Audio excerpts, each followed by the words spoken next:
Thank you for doing the garbage, the best you might and the plan. Good to see everyone this evening. Some other guys, you may have got lost.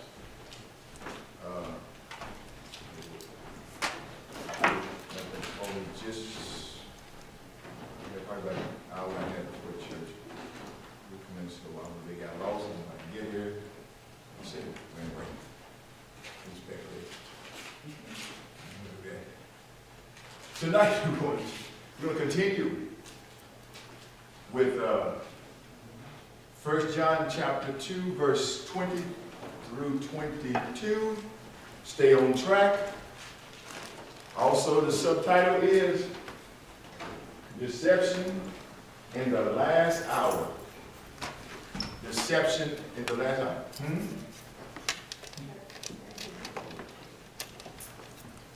We start asking. It's beginning. No. Oh, okay. No.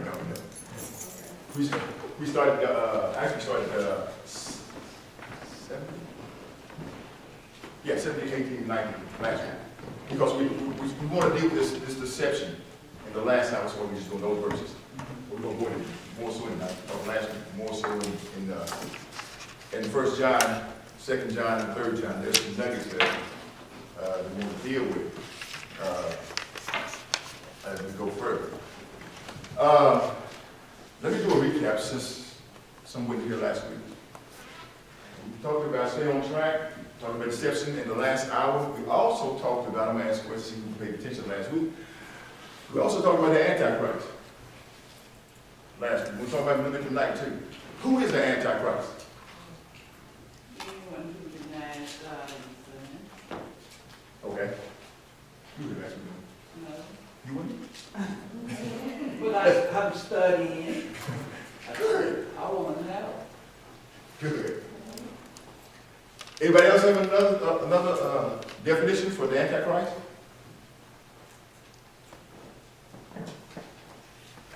Huh?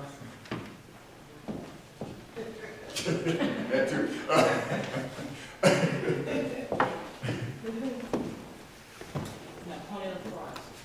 An opponent of Christ. We'll deal with that too. We'll see that actually. An opponent of Christ. Notice there's a prefix to that. The prefix is anti. Against. Huh? Against. Again. Amen. You're going to see that tonight too. The Antichrist is against Christ. Before I go further, let me deal with this. So let me ask this question first off, I need to deal with that. Is there an Antichrist here now? Yeah. Spirit of Antichrist. How you doing? It's all in front of us. I know what you said, it's all in front of you. Yes, ma'am. But I was reading from a daily reading today, and it took me into Matthew, Uh-huh. but it was talking about the Antichrist like in a different way. Like if you hear like if someone said like he's in the desert or whatever, don't go and all that. You know that scripture verse in Matthew 24. yeah, Yeah. 24 when it's talking about all that. Uh-huh. So is it really? Watch this. Let's go chronologically. Okay. Matthew, when I say chronological, Matthew, we will read the book. Matthew is before John, 1 John. So when Matthew talks about it, that's what Jesus talked about it, Right. because it's in real. When Jesus talks about it, it had not happened then. Right. When John's talking about it, it's already now. It's right now. We can do it fast, probably not want to go now. Because Jesus was talking about this in Matthew 24. John is talking about it afterwards. Now watch this. Oh man, when you ask that question, it's going to take me before I get there. Okay, no. But you're good, you're good, Okay, you're good. yeah, no, that was just I'm going to ask you a question. Is it so that people would, and we're at a point where, let me ask you this question. Let me do this way, let me switch, y'all make me really think now. This is good. Are we at the point where they will not allow you to use the word Jesus? This is our question here. Are we at the point where they would not allow you to say Christ? Okay, you tell me what you mean. In some places, I would say, most places, for example, at school, Okay, so I was going there. you can't, different religions. Over there too, she brought that up. Yeah. That's it. They will not allow you, especially in graduation commencements. They will not allow you to say Jesus or Christ because they're afraid that someone be offended. That's the age we're in right now. But let me say something. The world says things and they offended the church, but they're allowed to go ahead and do it. And how come the church is not allowed to say Jesus Christ, but that world can do what they say what they want to say, but the church can't say what they want to say? We can't really want to do. Yeah, but there's stipulations to that. Yes, ma'am. And I was in discussion just not too long ago, like, over the stuff. And my thing is too, you go to these other countries, you gonna do their religion. I mean, they're gonna represent their religion only. Yes. But when it comes to the United States, they just open it up for any religion. Yeah. They don't enforce what we believe. Exactly. You know, right, exactly. Yeah. And notice something. Because America was based on the Lord Jesus Christ. But now we have allowed the Muslims and all these other religious groups to do what they want to do, but we who are born again believers can't say what we want to say for Jesus Christ. But they have the freedom, but we don't have the freedom. And so that's the age we're in. And that's the time. I know I'm going there tonight, but if I go into Revelation, you see all this going on right now. And that's where we're at right now in the end time. When the end time is why I said you got to stay on track. There is going to be a lot of deception. A lot of deception. And if we don't know the book, and if we really don't truly know the Lord Jesus Christ, we're going to be deceived. I was in a conversation just the other week, and I'm going back to Teresa, going back to Matthew 24. Jesus was talking again. He said, if it were all possible, the very elect would be deceived. The very elect would be deceived. We're in the last hour. We're in the last hour. So there's going to be a lot of deception. And you're going to know who's really real and who's not real in this last hour. In this last hour. Were you going to say something? I was going to say, did y'all see where on the news yesterday, before yesterday, this man, I forgot where it was, he had a license plate and it said, I am God, and under it said, one nation under God. But it wasn't saying like he was God, he was representing, the scripture, I am God. Well, wherever it was, they said he couldn't have it, and they fined him or something. They had to pay that state, and that DMV, particularly that DMV thing, had to pay him $150,000 to him, because of the bylaw, the First Amendment, freedom of religion. According to that, they had to pay him $150,000 because of his license plate. I am God, and one that's under God was under. But like I said, he wasn't saying that he was God. He just was representing Christianity, the scripture, I am God. And see how weird this is? Notice something. We say in America we have freedom of speech. Do we really? No.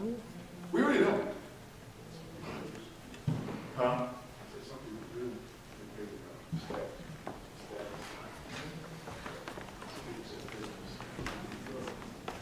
somebody else did. They did in drugs. They did the same thing. And a person applied a statute, see, or not even a real Right. Okay, that's good. You even got the first scripture yet, haven't you? Is your hand up? I was just gonna say, I read the same thing David was talking about. And that happened right here in Kentucky. Yeah. In God. Kentucky to pay. Yeah. Is it atheist? Yeah. Mhm. So, hold on. Say that again. Say that again. It says Kentucky to pay atheists $150 grand for rejecting I'm God license plate. So the atheist got fined. Are you saying the? No. No, the atheist won.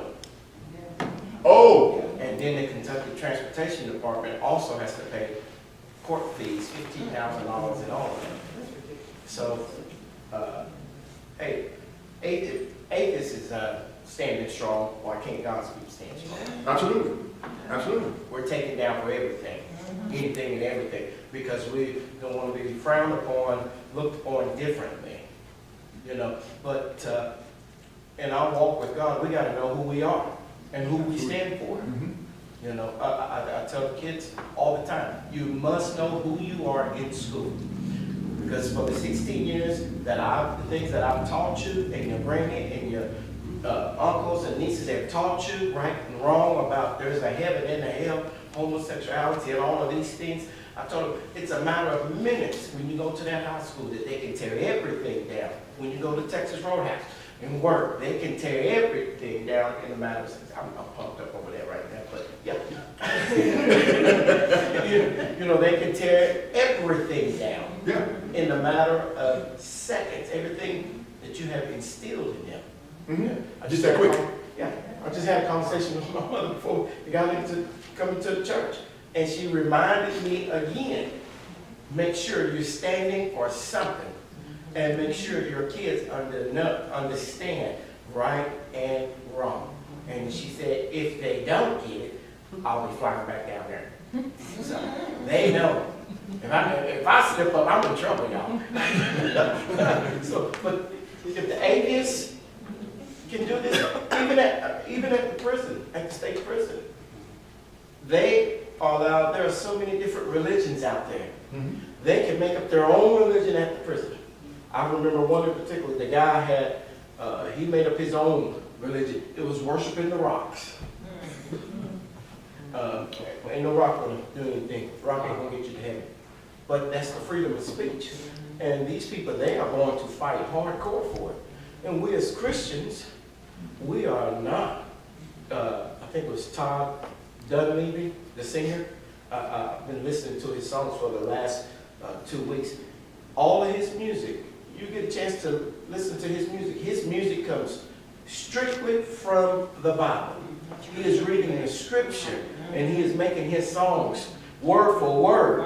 He's not diluting it. He's making it word for word. And he said, I am going to stand for something. He said, I promise God, if he allowed me to make it big, he said, this Bible, I'm going to give it to the whole world.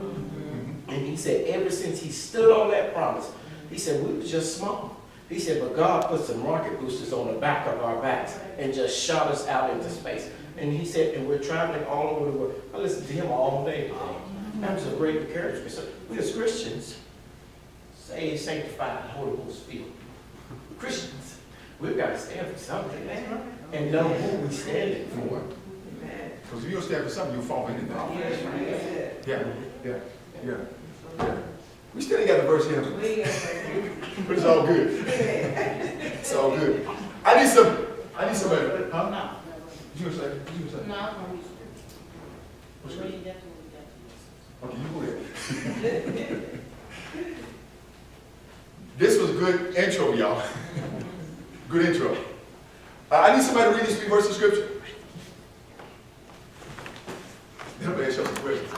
But ye have an unction from the Holy One, and ye know all things. I have not written unto you because you know not the truth, but because you know it, and that no lie is of the truth. Who is a liar? But he that denieth that Jesus is the Christ.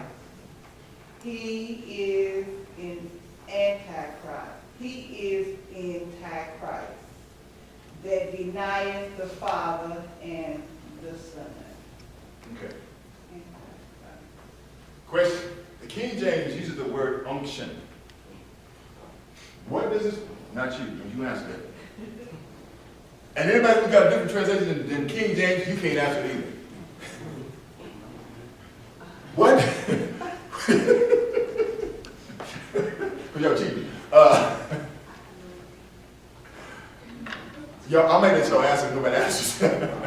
What does the word unction mean?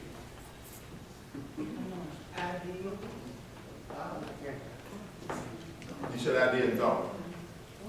Okay. She did. Go ahead.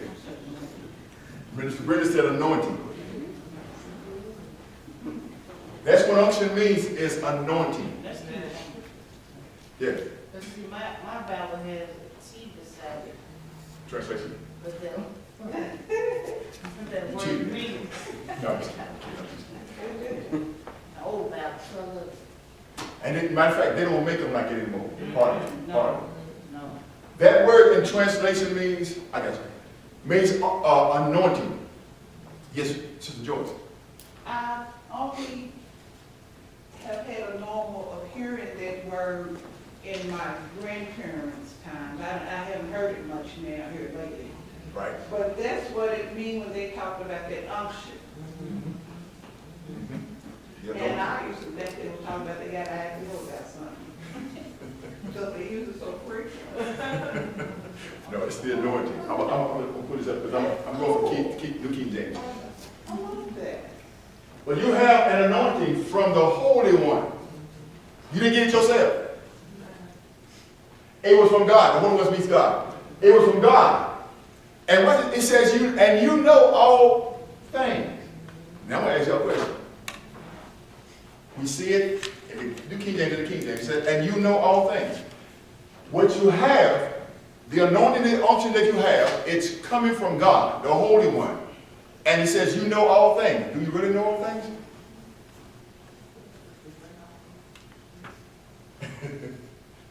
Okay. Sister Reese said, the Spirit will bring all things to your remembrance. But, now watch what you just said. Catch what you just said. The Spirit knows all things. And so therefore, he's really talking about the Spirit. And the Spirit will allow you to know what you need to know. When you need to know what you need to know. Because any of us are still learning. If I go and look at Paul, who wrote over half of the New Testament, he didn't know it all. And he was still learning, and who wrote half of the New Testament. I have a problem. Oh, she got on camera. It's all right. I have a problem with, no, you don't leave it on, don't cut it off. I ain't scared. I have a problem with people who think they know it all just because you have a doctorate and a PhD. You still learning. And